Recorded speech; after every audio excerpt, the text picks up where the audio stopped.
আদব হচ্ছে যে বিছানায় যখন ঘুমাবেন ডান দিকে কাত হয়ে ঘুমাবেন, ডান দিকে কাত হয়ে, আর চেষ্টা করবেন কিবলামুখী হওয়ার। ডান দিকে ডান কাতে যদি ঘুমান আর কিবলামুখী, তাহলে আমরা যারা কিবলার বা কাবার মক্কাতুল মুকাররমার পূর্ব দিকে বসবাস করি তারা কিভাবে ঘুমাবো?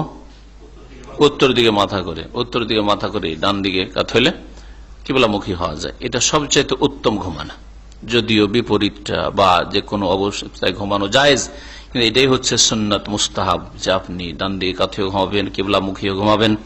ওয়াতাওয়াসসাদু ইয়ামিনাহু, এবং নবী করিম সাল্লাল্লাহু আলাইহি সাল্লামের আরেকটি সুন্নাত হচ্ছে যে ডান হাতটাকে বালিশ বানিয়ে নেবেন, মানে ডান হাতটাকে আপনি গালের তলায় রাখবেন। রাসূলুল্লাহ সাল্লাল্লাহু আলাইহি সাল্লাম বারা বিন আযিবকে বলেছেন, যখন তুমি তোমার শোয়ার স্থানে বিছানে আসবে, ফাতাওয়াদ্দা ওযুআকা লিস-সালাহ, নামাজের মতো উযু করবে, সুম্মা ইজতাজি আলা শিক্কিকাল আইমান, আর ডান দিকে কাত হয়ে তুমি ঘুমাবে। আর এটা হচ্ছে বুখারী মুসলিমের হাদিস। আবু দাউদের হাদিসে রয়েছে, ইযা আওয়াইতা ইলা ফিরাশিক, যখন বিছানায় তুমি আগমন করবে, ওয়া আনতা তাহিরুন, পবিত্র অবস্থায়, মানে উযু অবস্থায়, ফাতাওয়াসসাদ ইয়ামিনাকা, তোমার ডান হাতটাকে বালিশ বানিয়ে নাও। ওয়াসাদাতুন মানে বালিশ, ডান হাতকে বালিশ বানিয়ে নাও। তো এইভাবে শোয়াটা হচ্ছে সুন্নাত, এবং এতে শারীরিক মঙ্গল রয়েছে, কল্যাণ রয়েছে, এতে শারীরিক উপকারিতা রয়েছে। এর বিপরীত যতগুলি ঘুম আছে সেটা উপকারী নয় শরীরের জন্য। 11 নম্বরের আদব হচ্ছে যে পেটে ভর দিয়ে, মুখের ভরে, পেটের ভরে, বুকের ভরে ঘুমাবেন না, কখনো ঘুমাবেন না। এই ঘুম আল্লাহ পছন্দ করেন না, এটা জাহান্নামীদের জাহান্নামে পড়ে থাকার দৃশ্য। তারপরে এইভাবে শোয়ায় শারীরিক ক্ষতি রয়েছে, জানের ক্ষতি রয়েছে। বরং এই সম্পর্কে যে গবেষণাগুলি বেরিয়েছে, এই গবেষণাগুলি প্রমাণ করে যে এতে মানুষের মৃত্যুর হারও বেড়েছে। এইভাবে যারা শুয়ে থাকে তাদেরই আকস্মিক মত হয়ে থাকে অধিকাংশ ক্ষেত্রে। নবী করিম সাল্লাল্লাহু আলাইহি ওয়াসাল্লাম একবার বলেছে, ইন্নাহা যিজাতু আহলিন নার, এইভাবে বুকের ভরে, পেটের ভরে শোয়াটা হচ্ছে জাহান্নামীদের শোয়ার পদ্ধতি। ইবনে মাজার হাদিস, হাদিসটি সহিহ। আর আরেকটি হাদিস রয়েছে আবু দাউদে, আর সনদ সহিহ, ইন্নাহা যিজাতুন ইউবগিযুহা আল্লাহ আযজা ওয়া জাল, আল্লাহ পাক রব্বুল আলামিন এই শোয়ার পদ্ধতিটিকে ঘৃণা করেন, অপছন্দ করেন, আল্লাহ পছন্দ করেন না। তাহলে মুখের ভরে, পেটের ভরে, বুকে ভর দিয়ে শুয়ে থাকবেন, এটা আল্লাহ পাক পছন্দ করেন না। এটা অনেক ছোট বাচ্চারা নয়, ছোট বাচ্চারা করলেও তো আপনার উচিত, আপনার মা হিসাবে, বাপ হিসাবে আপনার জন্য উচিত যেভাবে শুইতে দেবেন না। আমি আমার ছোট বাচ্চাটা যদি কখনো দেখি যে ওইরকম সাথে সাথে ওকে সোজা করে দিতে না, কখনো ওইরকম শুইতে দেওয়া হবে না। এটা আপনার দায়িত্ব, কারণ সে ছেলে বুঝে না যতক্ষণ পর্যন্ত নাবালক রয়েছে। আপনারও ফরজ, আপনার স্ত্রীর উপরে ফরজ যে ছেলে মেয়েরা যেন এইভাবে শুয়ে না থাকে। আর চোখের সামনে দেখছেন, অসুবিধা নাই, ছেলেটা এক্ষুনি ঘুমাইলো, যদি একটু উল্টে দিই তাহলে ঘুমটা ভেঙে যাবে। তার কল্যাণ করলেন, ক্ষতি করলেন, দিনের দিক থেকে ক্ষতি করলেন। আল্লাহ পাক পছন্দ করেন না, আর জাহান্নামীদের সাদৃশ্য এই শোয়া।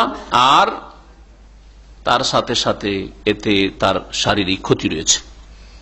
আবু হুরায়রা রাদিয়াল্লাহু তাআলা আনহু থেকে বর্ণিত, একবার রাসূলুল্লাহ সাল্লাল্লাহু আলাইহি ওয়াসাল্লাম একটি লোককে দেখলেন যে পেটের ভরে শুয়ে আছে। রাসূলুল্লাহ রাজুলান মুজতাজিয়ান আলা বাতনিহি, পেটে ভর দিয়ে শুয়ে আছে একটা লোক। বললেন, ইন্না হাযিহি যিজাতুন ইউবগিযুহা আল্লাহু ওয়া রাসূলুহু, এই শুয়াটিকে আল্লাহও ঘৃণা করেন এবং তার রাসূল সাল্লাল্লাহু আলাইহি ওয়াসাল্লাম ঘৃণা করেন। তিরমিজির হাদিস।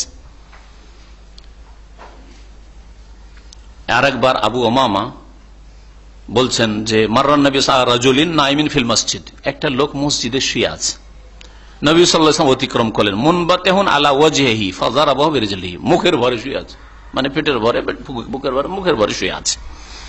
ফাযারাবাহু বিরিজলিহি, রাসূলুল্লাহ সাল্লাল্লাহু আলাইহি ওয়াসাল্লাম পা দিয়ে তার শরীরে একটু আঘাত করলেন, পা দিয়ে আঘাত করলেন। এই হাদিস দ্বারা বোঝা গেল যে যদি এমন কোন ব্যক্তি হয় যেটা, যার ক্ষেত্রে আপনার বেয়াদবি হবে না, সেটাকে বেয়াদবি বলে গণ্য হবে না, তাহলে পায়ে যেটাকে আমরা লাত দেওয়া বলি, এটা বেয়াদবি না। রাসূলুল্লাহ সাল্লাল্লাহু আলাইহি ওয়াসাল্লাম সাহাবীকে পা দিয়ে জাগিয়েছেন যে ভুল শুয়েছিল, ভুল পদ্ধতিতে শুয়েছিল, বেয়াদবি নয়। ওইরকম আপনার বাচ্চাদেরকে যদি জাগান ওইভাবে, কোনো অসুবিধা নেই। কিন্তু আপনি যদি বড় ভাইকে জাগান তাহলে বেয়াদবি, তাই না? বাপ মাকে যদি জাগান তো বেয়াদবি। কিন্তু ছোটদের ক্ষেত্রে অসুবিধা নেই। অথবা যদি আপনার কোন পরিচিত মানুষ আর সে ওইটাকে মাইন্ড করে নিবে তাহলে অবশ্যই ঠিক নাই। কিন্তু যদি দেখেন যে না, ও জানে, দিন সম্পর্কে জ্ঞান আছে, আর আমার ছোট, সেটাকে উল্টো বুঝবে না, তাহলে অসুবিধা নেই হয়তো। রাসূলুল্লাহ সাল্লাল্লাহু আলাইহি ওয়াসাল্লাম পা দিয়ে একটু আঘাত করলেন আর বললেন, কুম ওয়াকুদ, উঠো আর বসো, ফাইন্নাহা নাওমাতুন জাহান্নামিয়াতুন, এটা জাহান্নামী শোয়া। সুবহানাল্লাহ, এটা হচ্ছে জাহান্নামী শোয়া। রাওয়াহু ইবনে মাজাহ, হাদিসটি ইবনে মাজাহর হাদিস। ভাষ্যকার বলছেন যে মেডিকেল সায়েন্স সম্পর্কে যারা অভিজ্ঞ, তাদের গবেষণা প্রমাণ করেছে যে ডান দিকে ডান দিকে কাত হয়ে শোয়াটা সবচেয়ে উত্তম শোয়া আর সবচেয়ে উপকারী শোয়া। ফি তাহকিক সাকানি সাহি ওয়াল জাসাদি লিন-নাইম, ঘুমন্ত ব্যক্তির শারীরিক সুস্থতা এবং স্বাস্থ্যগত দিকটাকে ঠিক রাখার জন্য, শরীর স্বাস্থ্য ঠিক রাখার জন্য ডান দিকে কাত হয়ে শোয়াটা সবচেয়ে উত্তম তার জন্য। আর গবেষণা দুটি উল্লেখ করেছেন, একটি হচ্ছে অস্ট্রেলিয়ার গবেষণা আর একটি হচ্ছে ব্রিটেনের গবেষণা।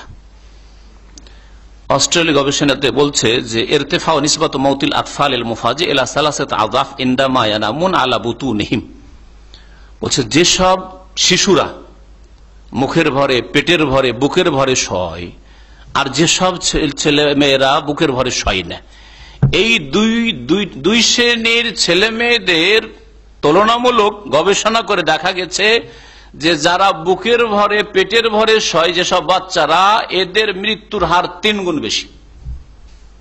এটা অস্ট্রেলিয়ার গবেষণা বলছে 3 গুণ বেশি। নিসবাতান ইলা আতফাল আল্লাযিনা ইয়ানামুনা আলা হাদিল জানিব, যারা কাতে, ডান কাতে অথবা বাম কাতে শয়, ওদের তুলনায় 3 গুণ বেশি মৃত্যুর হার ওই সব ছেলে মেয়েদের মাঝে যারা বুকের ভরে, পেটের ভরে ঘুমায়। এইরকমই টাইমস নামক একটি পত্রিকা ব্রিটেনের, তাতে লিখেছে যে ইরতিফাউ নিসবাতুল মাউতিল মুফাজি ইনদাল আতফাল আল্লাযিনা ইয়ানামুনা আলা বুতুনিহিম, যারা পেটে ভর দিয়ে যে সব ছেলে মেয়েরা, শিশুরা ঘুমায়, তাদের মৃত্যুর হার বেশি। এসব আজকাল মেডিকেল সায়েন্স বলছে, তখন আমরা খুব গুরুত্ব দিচ্ছি, আরে ব্রিটেন থেকে এটা গবেষণা, এটা অস্ট্রেলিয়ার গবেষণা, হ্যাঁ, কত যে আমরা অবাক হয়ে দেখছি। তাহলে বোঝা যাচ্ছে যে হ্যাঁ, আমাদের একটু চেক করে ঘুমাইতে হবে, তাই না? কিন্তু 1400 বছর আগে রাসূলুল্লাহ সাল্লাল্লাহু আলাইহি ওয়াসাল্লাম বলেছেন, আর কত জানলেন, কত শুনলেন, তারপরে আমল হইল না আপনার। যদি রাসূলুল্লাহ সাল্লাল্লাহু আলাইহি ওয়াসাল্লামের কথা শুনে আমল যদি করতেন তো এটা ইবাদতে গণ্য হইতো, আর এতে নেকিও পেতেন, আর শরীর স্বাস্থ্য ভালো থাকতো, আর দুনিয়ার অনিষ্ট থেকেও বাঁচতে পারতেন, ঈমানও মজবুত হইতো।